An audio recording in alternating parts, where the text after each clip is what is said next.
Mga Yens, mag-adjust din ng kadina. Kung paano mag-adjust sa kadina, ito tutulong ni paring Crisanti. Pero hindi siya magpapakita. Kailangan natin buksan to. Ito yung mga Yens dito sa gilid. Tapos, Dito. dyan daw, dyan. Dyan, yung pag-adjust ng kadina. Tapos dito sa kabila. Kabila naman dyan. Kailangan natin yung sintro yan. Sintro. Para paganda yung takbo ng kadina. Ganyan pala yun, ang pag-adjust ng kadina. Dali na agad.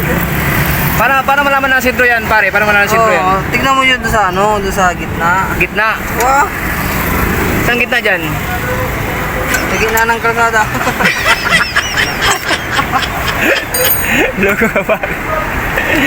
Loko ka pare. Saan yung gitna dyan? Okay. Mag-aagis talaga rin. Saan yung gitna dyan pare? Gitna? Doon sa gitna. Doon sa swing arm. Swing arm. Kung gumitan yung swing arm niya, yun na yun. Bubuksan yung ayan pre. Anong pangalan niyan pre? Yung binubuksan ano yung pangalan niyan? Ito. Yung slip axle niya. Axle niya, axle. Kailangan natin higpitan para hindi lulong agad. Pero pre, di ba dyan mo niluwagan yan? Oo, nilugagan ko. Higpitan ko na kasi tapos na eh. Tapos na. Tapos ka na mag-adjust. Ito lang palang dalawang gagalawin. Ito lang. Tsaka ito din. Okay.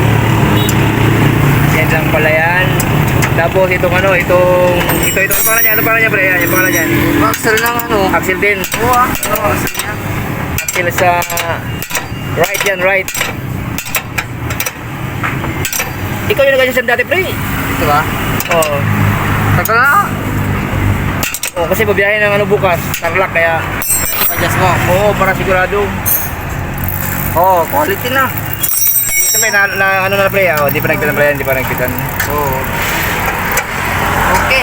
Thank you pre ah.